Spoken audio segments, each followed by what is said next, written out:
नमस्कार, स्वागत है आप सभी का सिलसिला बाजारों का मैं हूं आपके साथ अखिलेश हाडी और सिलसिला बाजार का मैं आपके लिए लेकर आ गया हूं एक बार फिर से कम्युनिटी बाजार का अपडेट। आगे बढ़ते हैं, बात कर लेते हैं यहाँ से एग्री कम्युनिटीज की। जान लेते हैं कि आज कृषि जिंसों के बाजार में कितनी मनी तेजी देखने को मिल रही है, उस पर रूपा जी की क्या राय है। तो शुरुआत करें यहाँ पे सबसे पहले खाद्य तेलों से। जान लेते हैं खाद्य तेलों का क्या भाव देखने को मिल रहा है अभी एनसीडीएक्स पे। तो हम देख रहे हैं कि सरसों का जुलाई वायदा इस वक्त जो कारोबार करता हुआ नजर आ रहा है एनसीडीएक्स पर, वो इस वक्त $7,017 पर कारोबार करता हुआ नजर आ रहा है। हल्की सी करेक्शन है। इससे बात करें अगर रिफाइंड सोया तेल की, तो रिफाइंड सोया तेल का जुलाई वायदा $1288 पर कारोबार करता हुआ नजर आ रहा है। यही सोयाबीन का जुलाई वायदा 7525 पर कारोबार करता हुआ नजर आ रहा है, आधे फीसद की तेजी के साथ। हम देख रहे हैं कि आज सोयाबीन का जो बाजार है काफी अच्छा कारोबार करता हुआ नजर आ रहा है। 7525 पर कारोबार कर रहा है और 7550 का भी हाई लगा चुका है। हम देख रहे हैं कि सोयाबीन का जो वायदा बाजार है बीते सत्र के मुकाबले अब कुछ संभलता हुआ नजर आया है और एक अच्छे लेवल पर कारोबार करता हुआ नजर आ रहा है। इस वक्त हमारे साथ जुड़ी है रूपा जी, यही उनसे जान लेते हैं कि आज सोयाबीन के अंदर क्या करके चलना सही रहेगा। रूपा जी, आज हम देख रहे हैं कि सोयाबीन का जो बाजार है बीते सत्र के मुकाबले एक अच्छे खासे लेवल पर कारोबार करता हुआ नजर आ रहा है अब, लेकिन उस जुलाई वायदे के अलावा अगर नजर डालें अगस्त वायदे पे, तो दोनों की कीमतों में एक डिफरेंस देखने को मिल रहा है। जुलाई वायदा ज्यादा तेजी की तरफ देखने को मिला है बजाय अगस्त वायदे के। तो अब आपको क्या लगता है कि जो डिफरेंस है ये ऐसे क्यों देखने को मिल रहा है? देखिए, खाद्य तेलों के अंदर अखिलेश अभी भी बाजारों के अंदर उठा-पटक का माहौल बना हुआ है और गिरावट जो है थोड़ा बहुत दिखाई ज़रूर दी थी, लेकिन अब वापस से बाजारों के अंदर खरीदारी लौटती हुई नज़र आ रही है, चाहे वो सोयाबीन हो या फिर रिफाइंड सोयाबीन ऑयल हो या फिर सरसों की बात करें, तो सभी में तेजी का रुझान बनता हुआ दिखाई दे रहा है और सोयाबीन 7500 के ऊपर जुलाई वायदा देखने को मिल रहा है और अब एक्सपायरी भी बिल्कुल पास है। तो अगले महीने की वायदा की बात करें तो अगस्त वो 7200 के नीचे ट्रेड करता हुआ दिखाई दे रहा है। तो जो रेंज देखने को मिल सकती है वो 6800 से लेकर 7200 की रह सकती है सोयाबीन के अंदर। और रिफाइंड सोयाबीन ऑयल की बात करें तो उसमें भी नीचे में 1240 से लेकर ऊपर में 1320 का जो है एक रेंज देखने को मिल सकता है। सेम एज इट इज सरसों भी 6800 से लेकर 7000 का स्तर दिखाती हुई नजर आ सकती है। तो जुलाई वायदा को छोड़ दे तो अगले महीनों के वायदा में थोड़ा बहुत बाजारों के अंदर दबाव बनता हुआ दिखाई दे रहा है और अब जो एकदम से तेजी देखने को मिली थी वो कहीं ना कहीं थमती हुई नजर आ रही है और अब लगता है कि आगे भी बाजार जो है इसी रेंज के साथ कारोबार करते हुए दिखाई दे सकते हैं। जी रूपा जी, सूत्रों के हवाले से ये भी खबर निकल के सामने आई है कि जो सरकार है दालों की तरह खाद्य तेलों पर भी स्टॉक लिमिट लगाने की तैयारी में है। अब आपको क्या लगता है, अगर सरकार दालों की तरह खाद्य तेलों पर भी स्टॉक लिमिट लगा देती है तो इसका असर खाद्य तेल के बाजार पर कितना पड़ता हुआ नजर आएगा और आयात निर्यात कैसा देखने को मिल पाएगा?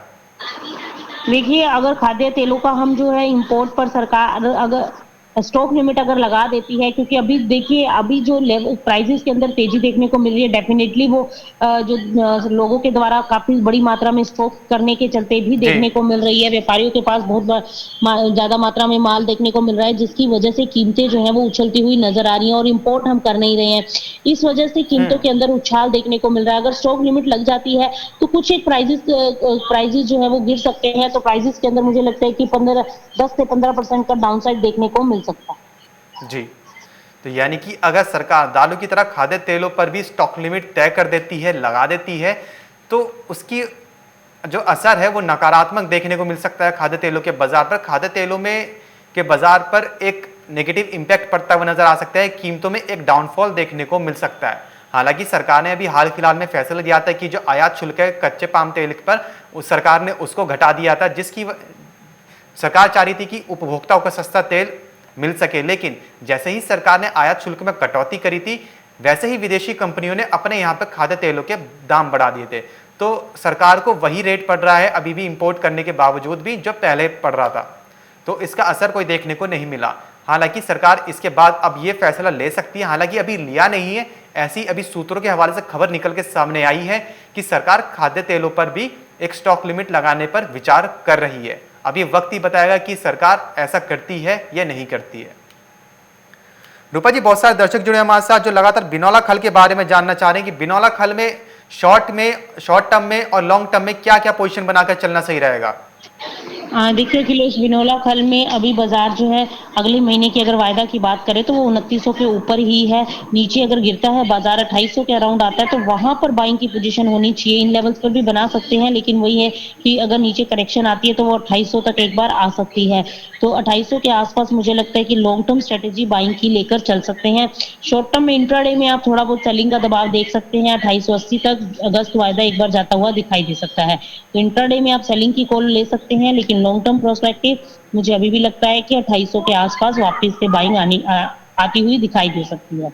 जी, तो यानी कि शॉर्ट टर्म आज इंट्राडे में बिकवाली का प्रेशर बनता हुआ नजर आ सकता है। इनसे बात करें लंबी अवधि की, तो लंबी अवधि में रूपा जी के अनुसार जब लेवल 2800 पर आ जाए, निचले स्तर पर आ जाए, तो निचले स्तर पर खरीदारी के मौके ढूंढने, निचले स्तर पर खरीदारी करके चलें। लंबी अवधि के लिए रूपा जी की तरफ से बिनौला खल में निचले स्तर पर खरीदारी की सलाह रहेगी। यहीं से रूपा जी बात करें अगर चने की, तो चने का जुलाई वायदा देख रहे हैं कि 4816 पर कारोबार करता हुआ नजर आ रहा है। लगभग 1% की गिरावट आज चने के अंदर बनती हुई नजर आ रही है। तो रूपा जी अब आपको क्या लगता है, जिस हिसाब से सरकार ने स्टॉक लिमिट तय कर दी है दालों की, और बिकवाली सरकारी सहकारी संस्थाओं की तरफ से बिकवाली देखने को मिल रही है चने की बाजारों के अंदर, तो इसका असर कब तक देखने को मिल पाएगा चने के ऊपर? देखिए अखिलेश, चने की बात करें तो चने में दबाव है। 4800 के आसपास एक सपोर्ट जरूर बनता हुआ दिखाई दे रहा है जुलाई वायदा में, लेकिन उसकी एक्सपायरी है। और अगर हम अगस्त वायदा देखें तो वो 4900 के ऊपर अभी भी ट्रेड करता हुआ दिखाई दे रहा है। देखिए 4800 तक मार्केट गिर सकता है अगस्त वायदा, यानी 101 रुपए की करेक्शन अभी करंट लेवल से देखने को मिल सकती है। उसके बाद वहां से खरीदारी इंटैक्ट होती हुई नजर आ सकती है, यानी कि 4800 के आसपास एक सपोर्ट बनता हुआ मार्केट में दिखाई दे रहा है। वहां से उम्मीद की जा सकती है कि वापस से खरीदारी लौट सकती है। जी, तो यानी कि चने में अभी लेवल्स हैं वो और गिरते हुए नजर आ सकते हैं, फिर निचले स्तर से वहां से खरीदारी बनती हुई नजर आ सकती है। हालांकि सरकार ने जो स्टॉक लिमिट तय की है ये ज्यादा लंबी अवधि के लिए नहीं है, शॉर्ट पीरियड ऑफ टाइम के लिए, बहुत ही छोटी अवधि के लिए है। तो उसके बाद से हो सकता है कि चने के अंदर एक बार फिर से पहले की तरह तेजी बनती हुई नजर आ पाए और चना एमएसपी के ऊपर कारोबार करता हुआ नजर आ पाए। ये से बात करें रूपा जी मसालों की, तो मसालों में आपको क्या लगता है कि आज मसालों में कैसा रुख देखने को मिल सकता है और क्या लेवल्स रहेंगे? देखिए मसालों में अखिलेश अभी भी डाउन साइड ही है। मसालों के अंदर अभी फिलहाल मुझे नहीं लगता कि कोई लॉन्ग टर्म स्ट्रेटेजी के पॉइंट ऑफ व्यू से बाइंग पोजीशन बनानी चाहिए। मेरे हिसाब से अभी सेलिंग का दबाव बना रह सकता है, तो सेल ऑन राइस की स्ट्रेटेजी लेकर चल सकते हैं। जी, तो यानी कि मसालों में रूपा जी की तरफ से सैलून राइस की स्ट्रेटेजी अपनाकर चल सकते हैं। मसालों में ऊपरी स्तर से बिकवाली करके चल सकते हैं। मसालों में अभी हाल फिलहाल में नरमी का रुझान देखने को मिल रहा है। रूपा जी, दर्शक जुड़े हमारे साथ सिकंदर मलिक जी, जिनका सवाल लगातार राइस को लेकर आ रहा है, चावल को लेकर आ रहा है। ये राइस की पोजीशन जानना चाह रहे हैं।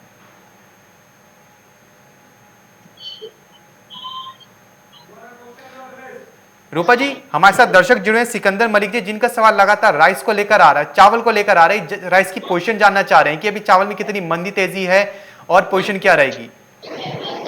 देखिए चावल के अंदर आगे थोड़ा सा बाजार जो है संभलते हुए जरूर दिखाई दे रहे हैं और आगे तेजी बनती हुई नजर आ सकती है।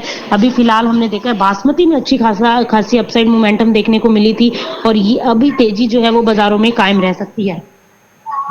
जी, रूपा जी, यहीं से बात करें अगर कैसा सीड की, तो कैसा सीड देख रहे हैं 5196 पर कारोबार करता हुआ नजर आ रहा है, हल्की सी तेजी है। आपको क्या लगता है कैसा सीड में क्या करके चलना सही रहेगा? हमारे साथ दर्शक भी जुड़े हैं, कालूराम जी, जिनका सवाल कैसा सीड को लेकर आ रहा है। ये जानना चाह रहे हैं कि कैसा सीड में आगे तेजी आएगी या मंदी? देखिए कैस्टर सीड में यहाँ से एक बार बाइंग इनिशिएट होती हुई नजर आ सकती है। कैस्टर सीड में देखिए डिमांड अच्छी खासी तो है मार्केट के अंदर, अभी वापिस से निकलती हुई नजर आई है। जो पहले एक्सपोर्ट डिमांड निकले थे वो कहीं ना कहीं कम हुए थे, जिसकी वजह से कीमतों के अंदर दबाव देखने को मिला था। अब वापिस से एक बार डिमांड जो है वो पिकअप होती हुई नजर आ रही है, और एक उम्मीद है कि आगे आने वाले दिनों में कैस्टर सीड के अंदर तेजी बन सकती है और प्राइसेस के अंदर करंट लेवल से 10 से 20% का उछाल देखने को मिल सकता है। जी,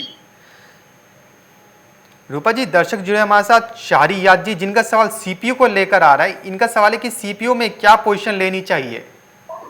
देखिए सीपीयू के अंदर अभी के लिए देखिए बाजारों के अंदर अभी बिकवाली और खरीदारी दोनों ही लेवल्स देखने को मिलते हैं, और अभी सीपीयू के अंदर जब 1000 के नीचे जाता है तो वहां पर एक बार थोड़ा-सा खरीदारी कर सकते हैं ऊपरी स्तरों के लिए और 1060 के आस-पास एक बार प्रॉफिट बुक करके निकल सकते हैं। एक रेंज बाउंड है मार्केट, अभी कोई बहुत ज़्यादा देखिए एडिबल ऑयल पैक के अंदर तेज़ी बनती हुई नज़र नहीं आ रही है, उठा-पटक का माहौल देखने को मिल रहा है और अगर यहाँ से तेज़ी बनती है, तो वो सबके लिए बहुत ज़्यादा कह सकते हैं कि जो आम जनता है उसके ऊपर काफ़ी बोझ आता हुआ दिखाई दे सकता है। तो अभी मुझे लगता है कि बहुत ज़्यादा भी तेज़ी यहाँ से बनेगी नहीं और मार्केट जो है यहीं इन्हीं रेट्स के आस-पास सस्टेन होती हुई दिखाई दे सकती है। तो सीपीओ के अंदर अगर आपको 1000 के ऊपर जाता है मार्केट 1040, 1060 के आस-पास, तो वहाँ पर आप बिकवाली की रणनीति बना सकते हैं और 980, 960 के आस-पास आप खरीदारी करके चल सकते हैं। जी, ये से रूपा जी दर्शक जुड़े हमारे साथ अशोक गिरी जी, इनका सवाल लगातार तुअर दाल को लेकर आ रहा है।